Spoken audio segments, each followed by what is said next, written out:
Good evening and Merry Christmas. This is Pops from Pops Around the House.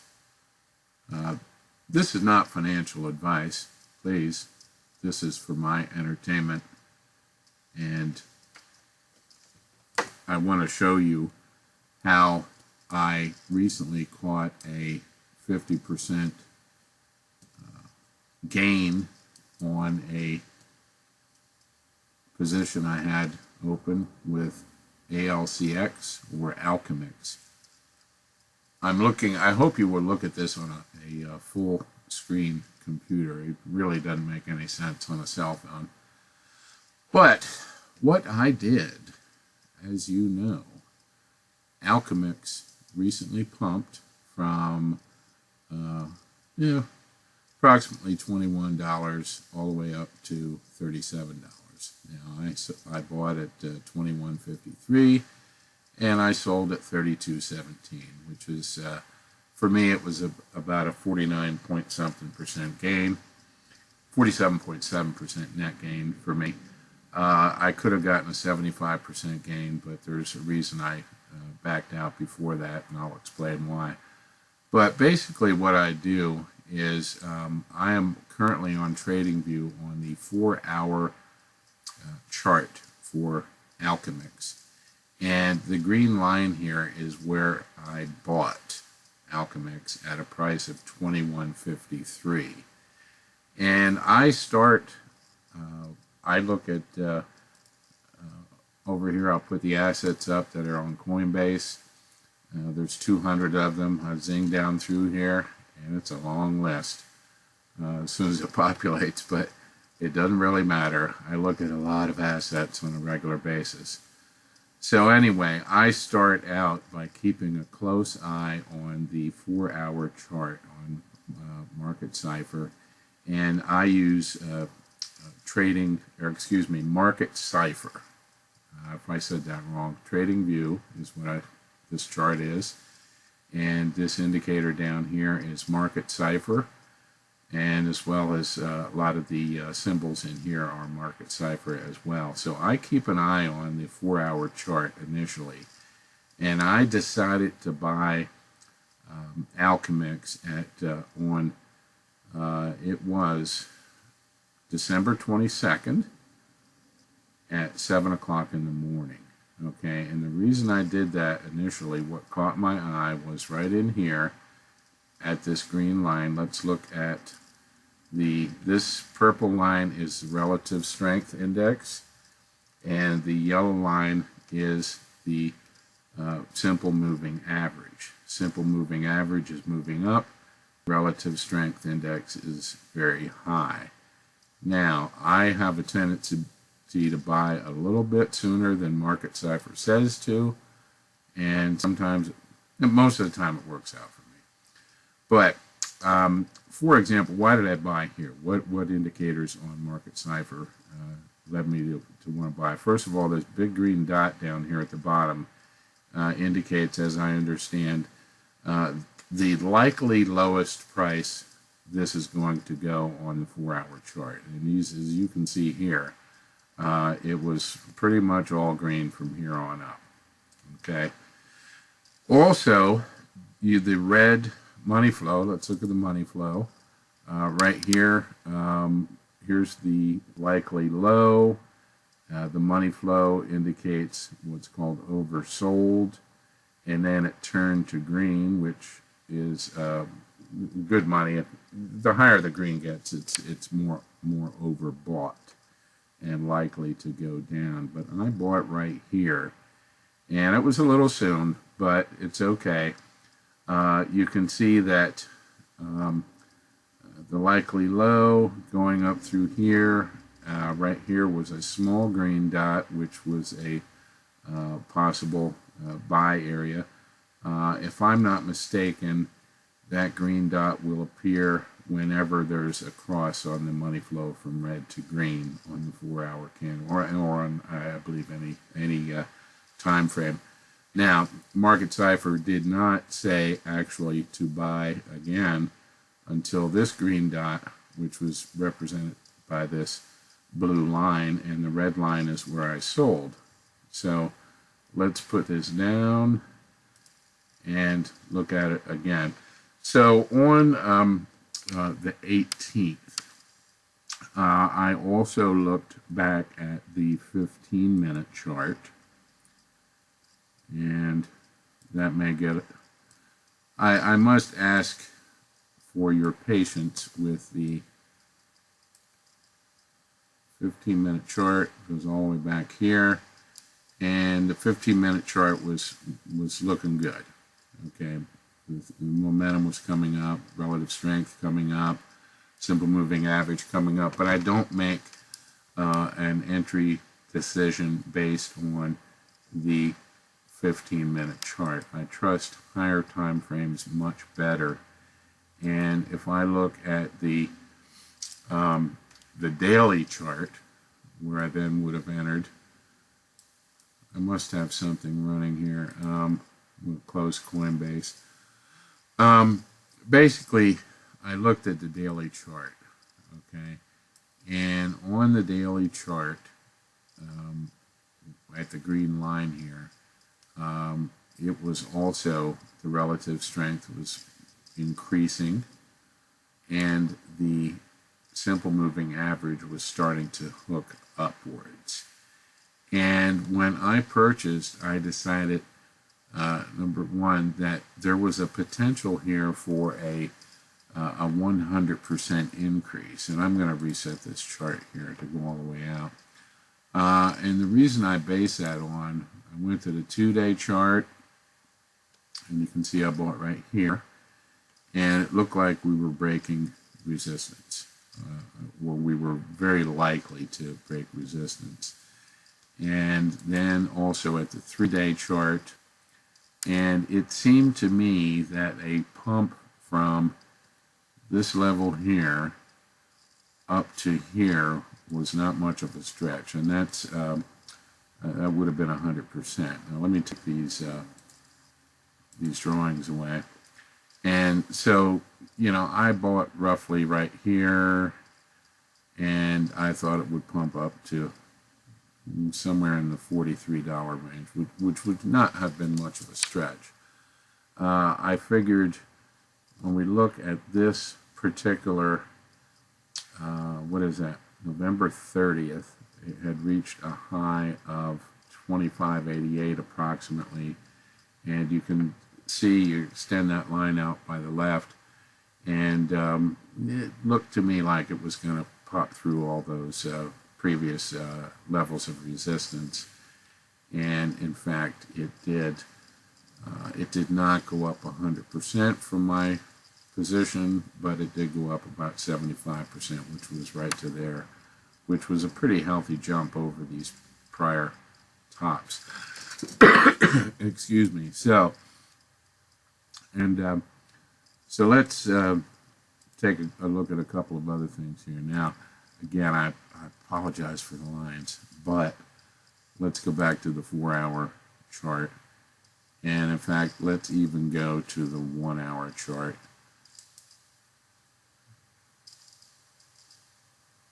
Get these things populated here. So I bought right here on December 22nd, and I sold 2 days later, which was actually, I think, like 4 hours shy of 48 hours. So about 44 hours, I caught a net gain of 47.7%. Okay. And you can see that right here is the blue line where Margaret Cipher told me to buy. And it was, I mean, I could have bought a little bit lower if I had, you know, been a little bit more patient.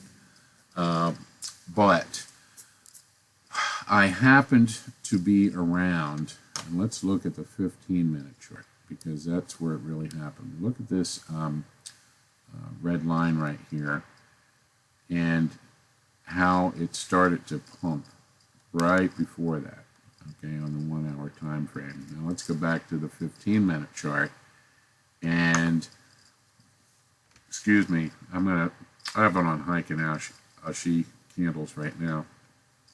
Right here is where it started to pump, really, okay. and that was at the 4:45 a.m. candle, which was actually today's the 24th, and that was this morning. And what happened was it had gone up from 21 to 25, and an hour, 5:30, I was already out. I had sold. Now the reason I sold was back on. You can see this. Let me take these away again. Hang on a second. I had the drawings. The reason I sold right here was because back on the 1 minute time frame, 1 minute or 5 minute, it was indicating that this was pulling back, and in fact it did pull back. If I change this over, right here is where I sold in this area where it was starting to pull back. Now I decided, okay, I'm going to take my 50% and run. As it turns out, and again, this is the 15-minute time period, it went down a bit, and then it went up some more, down and up some more, and finally topped out around 38.28, which would have been like 75%. I don't care. I just made 50%. Okay. Let me look at, put these back on here again. And while this was all happening, first thing I did, as I said, I bought the asset, and I said, I think it's going to go up 100%. I set a sell order for 100%. Okay.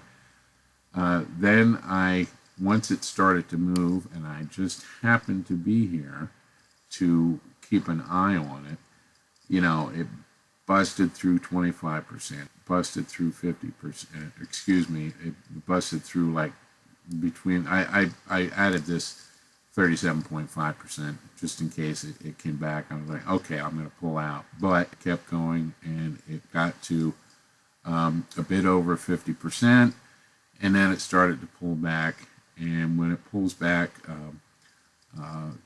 the smaller time frames can be a predictor of the larger time frame. So I'm fine with 50%. I'm out. Good luck. Okay, and I'm on to the next asset. Now, the reason I do that is because let me look at the 4-hour time period again, and let's look at that green dot. Okay, hypothetically, if I had purchased this on the 18th, I would have. Here's what happened. On the 18th, between the 18th, when it said it was the 4-hour low, and the 22nd, I made 2 other trades in other assets where I ended up, I had bought IOTEX, IOTX, and I caught a 21% pump, and then it receded, retracted, corrected temporarily, and I used that 121% now of my money to buy in at a lower price, and then I caught a 30% pump, and all this happened on IOTX, and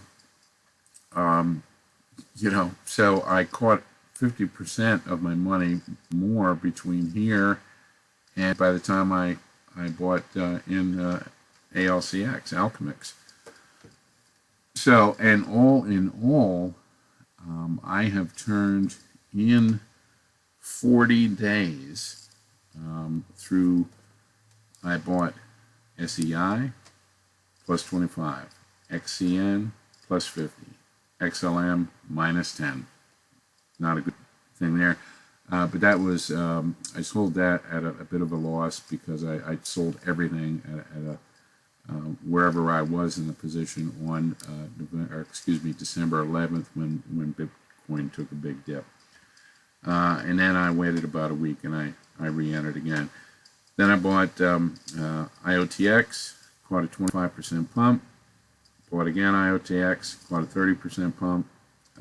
Again, that was at a lower price than the original one.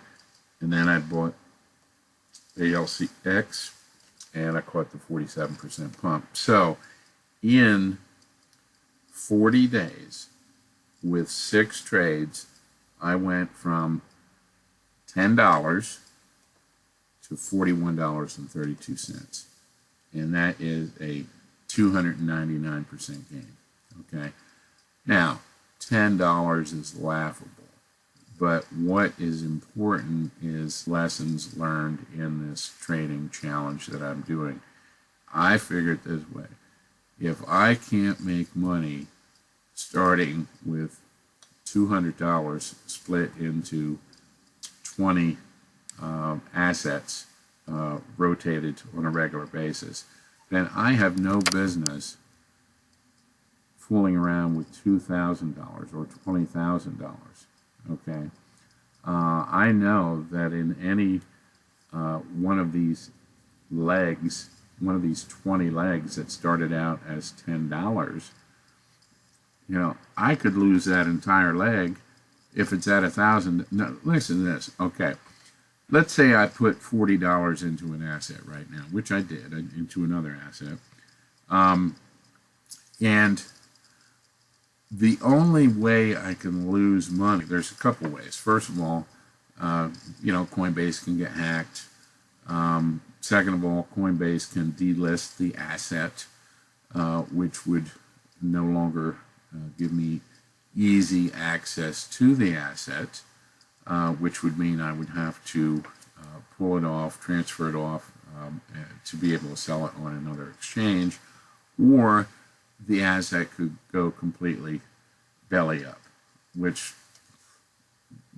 on Coinbase, they're not really playing with such incredibly risky assets. So the bottom line is, let's hypothetically say, how could I lose money at $40 going to $10? Okay, first of all, if I bought an asset for $40, it would have to go down in price 75% until I'm at my break-even point. And at the beginning of a bull market, my experience has shown me that it's not likely that an asset's going to drop by 75%. So anyway, so that's that's my story, and I'm sticking with it. But here's the deal. Think about this.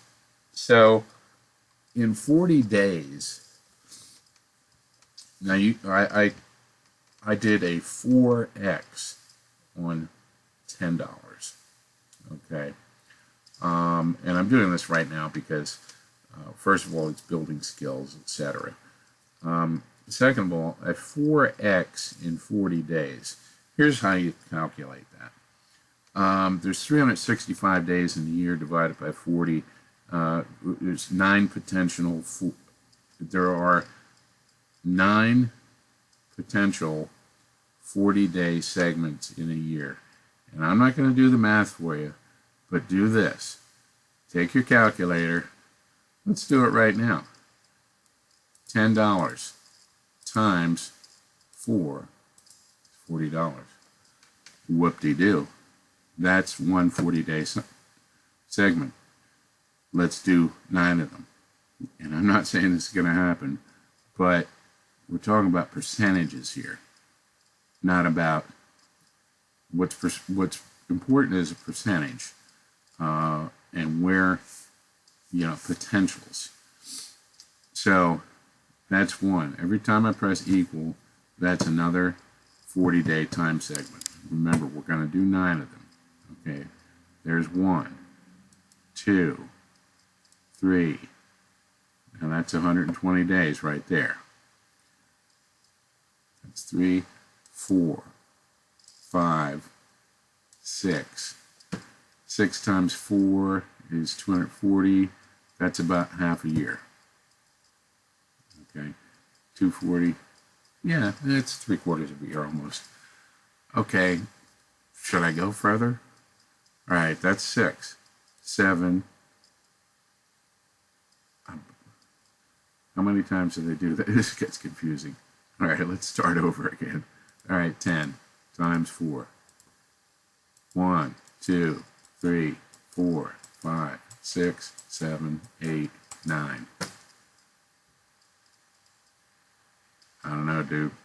I don't expect to make that much money. But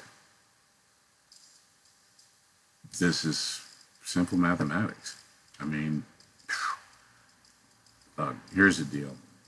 I would be happy to turn $200 into $20,000. Okay? And I'm well on my way to doing that. Okay? Now, at a certain point in time, yeah, I'll put more money in. Okay? But I'm committed to seeing what I can do with $200, and I have given myself a time frame of, not a time frame, but a number of trades objective. What can I do with $200 split into 10 legs of $10 each within 240 trades? That is, excuse me, that's 12 trades per $10. Okay? And things are going great. Okay? My entire portfolio is up 3x. That's awesome. I've now making trades in, my objective when I started in August was to do a trade less than a 25% plus trade, no leverage, in less than a week on average. Okay? And I've now achieved that. Okay, I've gotten to that point on average. Some of them take longer. Some of them I back out at 1 or 2% above. And I'm like, hey, it's not going where I thought it was going to go. Boom, I'm out. So what I'm saying is, if a person is interested in trading, there's no reason to put a lot of money in it. In fact, it's silly to put a lot of money in it, because if you don't know what you're doing, you're putting a lot of money at risk. Okay, back in the bull run of 2020 and 2021, you know, I was throwing money around like a madman, and I didn't know what I was doing. You know, I'm lucky that I got out without losing all my money. All right. So when we got to the point here where the bear market recently ended, everybody pretty much agrees that this past summer, you know, prices are going up. Okay. As they go up, they also come down, and they go back up, and they come down. So what I'm doing is I'm not just putting money in here and just waiting for a year for it to see how far it goes up. I'm buying low, I'm selling high, and then something's always going up, something's always going down. So I should say something is always at its current peak, like on a daily basis, and something is always getting ready to go to its peak. So I buy high, I buy low, sell high, buy low, sell high, and I think out of 52 successful trades, you know, I'm probably in 25 different assets. So it's happening all over the place. But anyway, listen, thanks for listening. Appreciate a like. Appreciate you subscribing. Appreciate you sharing. And again, it's not financial advice.